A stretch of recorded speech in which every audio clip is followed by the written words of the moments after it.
Assalamu alaikum agayın. Oşol gündörü men de bir nokastap Orkanaga jatıp kaldım ele. Mına 24 Mart. 24 Mart belgili data bolçu da negedir Kırgızstanda belgilengen jok bizdin өлkөdө. Oşol meni içimde oruttu, ekinci taң kaldırdı da. Bu emnege ıngınsız bolup kaldı 24 Mart. 15 yıldık Akayev'tin Bülgün doğru dep жүрөм мен. Talkaloo, mamleketти talkaloo Bülgün doğru. Oşondan kutulgan Kırgız eli 24 Mart'ta. Negedir oşol 24 bir jagın koya, bir jagdagı men janagı tönkörüştөр anamınalar alar men ança dele mындай tolkutpayt. Oşol 24 Mart 15 yıldık Akayev'tin janagıday Çambudun biylигинен kutulgan gün Kırgız elinin birinci oşol silkingen yer titretkende silkingen günü belgilenbeyle ıngınsız ele olup kalganda men taң kaldım da tugandar. Taң kaldım oşonda orup jattım ele. Эми мен bir окуяны айтайынчы, ошондо катыштыгым бар. Кыска айтайын. 17 Mart günü esimde de oşol 2005-yılı 17 Mart'ta meni bir tuğandarım dağı deputatlıkka koyup ondan utulup kalıp anam maga bir eki ake ökö dostorum gelgen. Birinci mına el akını Garbalas Bakirov menen belgili jurnalist Bakırбек Alenov degen ökö gelip көңүл айтып atpayбы. Төшкө чыгып алып анан көңүл айтып атат анан 17 Mart эле анан айтып атам мен айтатыгы Жалал-Абад жакта чуу, Ош жакта кыйын болуп атат. Мына Отунбаева, Бакиев, анан баары ошол жакта жүрөт. Bir кабар албайлы элге барып. Эмне ушул жерге отуруп алып эми шарап ичип ошол утулганды белгилейбиз. Элибизге барып көрбөйлү деди. Анан Bakırбек айтты. Ошол Bakırбек иним айтты. Акча болсо барат элек. Канча акча дедим мен.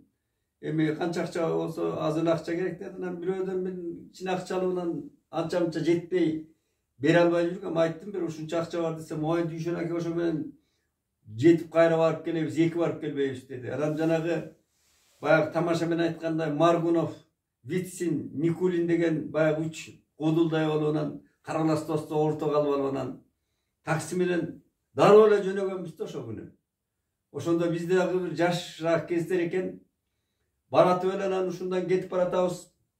Бир такси кармадык.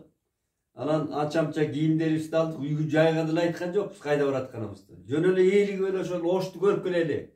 Жалал-Абадта эмне деген шумдуктар болуп атат. Эл чуручу жарымы, чын жарымы калып дуулдатып атат. Анан биринчи мына Токтогулдун жана Чычкандан чыга бере турган жерге ушул бир саат 2-лерде жеттик да түнкү. А жерде Мадияров, Токтосун Мадияровдун жигиттери тосуп алыптыр. Үйлөрдү тигиптир. Эл батпайт, жол шыкалат машинадан, өтө албайт. Анан Бакбур ал жашта, абдан өзү дагы мындай элбек ал чуркаган бойдон кетти азыр байкелерде эле. Анан барып эле ал бир кезде Бакбурдун үнү чыгып калды тиги Урупордон, радиодон да. Эми Урупор жанагы микрофондон сүйлөп атышат. Кет, Акаев кет деп эле кыйкырып атышат. Анан Бакбурдун үнү чыгып калды. Ал да абдан жакшы сүйлөйт. Анан şu büt bayağı jurnalistike menен айтып берди. Аңгычакты bir 4-5 атчан келип эле биздин номерди айтып эле мындай айдаңыздар деп төтө жолго салып бизди өткөрдү. Көрсө Бакбур айткан экен, анан өтүп. Андан анан биз да сүйлөйлү десек, мен сүйлөдүм акелер. Жалал-Абадты барып көрөлү деп анан ошо түнү менен барсак, эртең менен Базар Коргонго бардык. Базар Коргонго барсак, Текебаевчылар басып алыптыр Базар Коргондо. Текебаев, мына Өмүрбек Текебаевдин жакшы иниси бар эле. Биз анча-мынча иштешип калганбыз, Асылбек деген. Ошол жигит экен, алар бир Букасоев эле баягы эле эл жыкчыймат акимчиликте. Анан барып ал Асылбекке жолугуп, а жерден сүйлөп эл алдында. Андан анан кечинде Жалал-Абадка жеттик. Анан Жалал-Абадка жеткенде мен кыскартып айтайын, аянтта бир үргүл жүрөөлө бир кара боз үй тигип коюп анан бир 100 киши калыптыр. Акаев кетсинде үйүндө эле каргылданып калган аз эле киши болчу, 150 эле киши. Анан мен айттым, ай булар эмеси кетип калган го, шай кетип калган го акчтардын деп анан Бакбур чуркап кетти. Анан барып эртең менен эл чогулат ошондо сүйлөгүлө деп айтты деп анан биз күйлөнүп иште бардык да. Ana ошо жерде мейманканага жатып, ана эртең менен мен биринчи туруп калдым. Эртең менен чыксам эле аянтта эчтеке жок. Бүт түйү менен испесин астып келип тазалап, шланг менен бар жууп тиги жерде. Уруп согуп эле элди таратып жибериптир. Мен ошондо Акаевдин келес оолугун ошол же Акаевдин өзү кылдыр, же жан жөкөрлөрүбү. Ошол эки баласын алып келди да, депутат кылыпчы. Ошондо чыгып элдин алдына айтып эле, мына мен эки балам тең ошо шайлоону отказ кылдырып, кайра таратып эле. Мен күзүндө мына өткөрүп берем дегенде эл андай эч кандай тополоң жок эле эл тарап кетмек.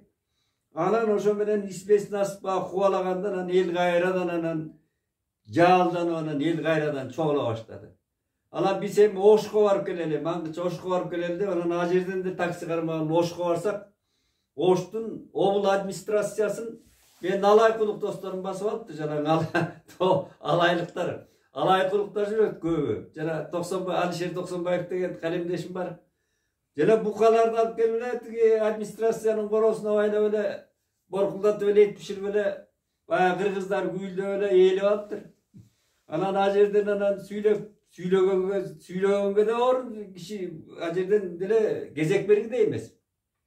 Анан кийин ал жерден айрыкча мен ошондо мына Баямандын раматылык, Баямандын эрдигин байкагамда көп эле ошол азыр эме автор болуп жүрүшпөйбү? Баямандын жигиттери, жалаң Баямандын спорт жанагы ошо кезде алыш күрөшүнүн жигиттери аэропорту да ээлеп алыптыр, жолдордун баарын ошол эч баягы Акаевдин бийлиги жылдырбай ошол Эркинбаевдин жигиттери кармап турганда, чынын айтканда мен өз көзүм менен көргөм. Анан ал күнү түнөп калдык, анан эртеси менен турсак эле эшикке чыксак, ал түн эртең менен карбалас жок досум. Үчөөбүз бирүүгө эмеге гостиницага жаткан мейманканага. Анан карбалас дос таппай калдык, эми досун таарынбасын. Көрсөк Аккемтиги Красноярский тилге эсирдин убагында абакта жатып, ичине кызыл жакалардан коркуп калган экен. Ал эртең менен этеле зыр коюптур, бир жака кеттим деп шылтоолоп. Кетментебеге жол тартып кетиптир, тамаш иретинде айтайын, болгон окуяда. Анан бак бир экөөбүз анан бир топ кыдырдык. Анан аңгы чакта эле бир аялдар өтүп бараптыр, у балдар этияттагыла азыр бүт камап атат деди. Бүт эле испеснас. Эми ошондо күчкө салбаганда Акаев адам болгондо ошо күчкө салбай эле жанагы шайлоону жокко чыгарып, эки баласын депутаттыгын жокко чыгарып эле эл алдында мына мен күзүндө шайлоону өткөрүп берем дегенде эл тыптынч эле тарап, анан бир ырааттуу түрдө мындай турмушубуз бузулбай, эмгичекти тытышып келатабыз ошо жол мененчи. Ырааттуу түрдө табигый бир президент шайланат эле дагы биздин жол башка жака кетмек. Мына Акаевдин экинчи чоң кылган кылмышы ошол да. Анан эми кечээ булар Дубайда жолукту деп атпайбы? Жолуга берсин, мен ич тадырым жок, мен канча сындадым. Бул Айкөл албетте Айкөл элбиз биз. Манас атабыз Айкөл. Айкөл деп Манаска гана айтылган. Анан азыркы президент болуптур, Айкөлдүк кылып атат дейли. Эми Манас кандай Айкөлдүк кылган деген суроого келеличи. Кандай кай жерден Манас Айкөлдүк кылды? Биринчи Манас Айкөлдүк кылганы, Манастын биринчи Айкөлдүк кылганы.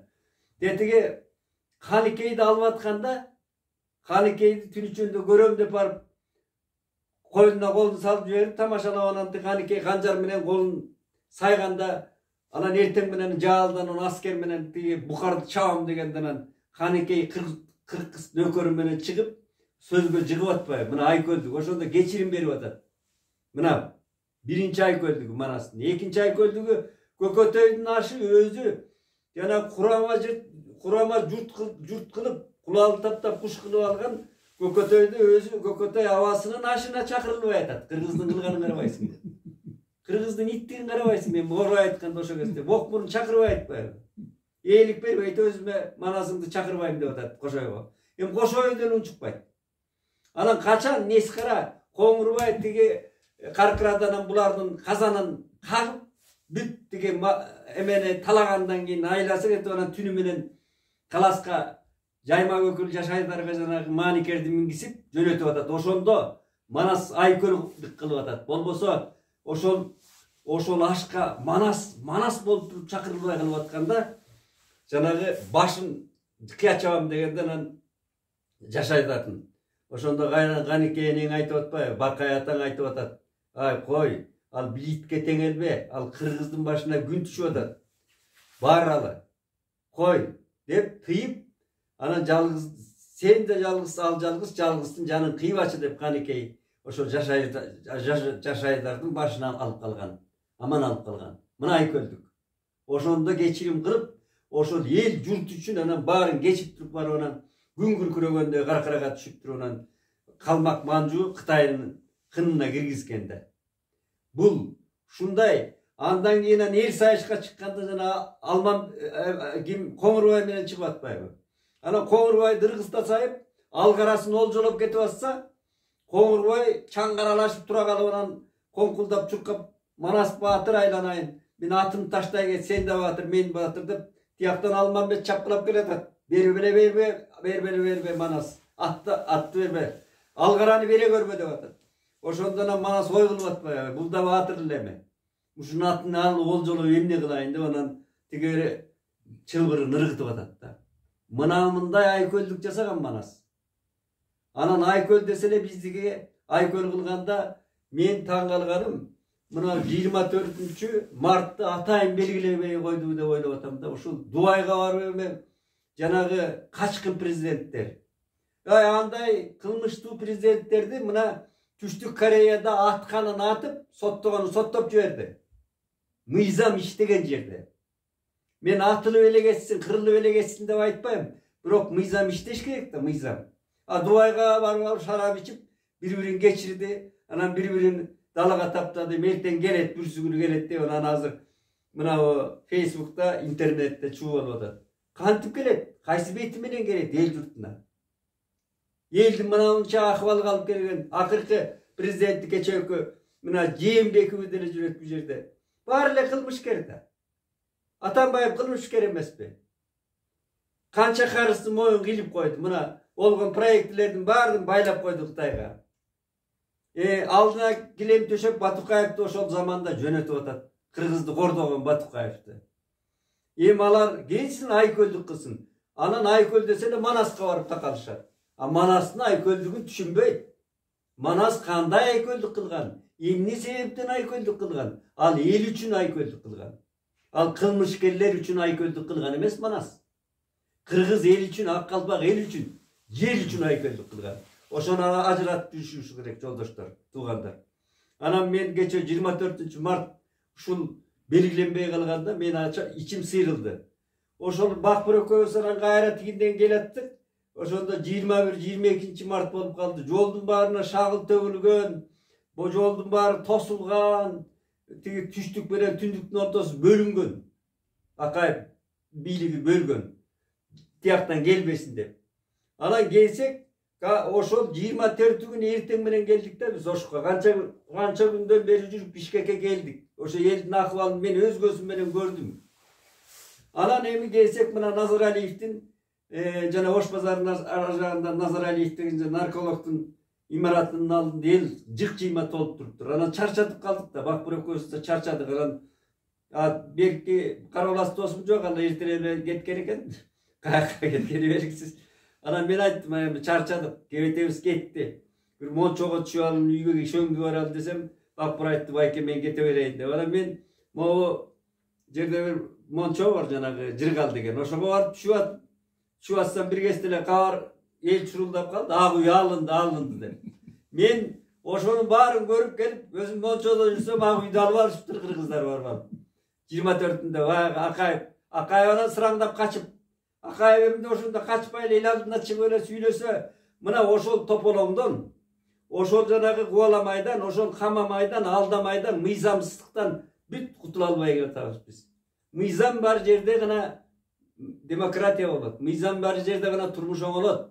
Айкөлдүк кылганды дагы ошону биле жүрөлү деп ушу тарыхты айткым келди да.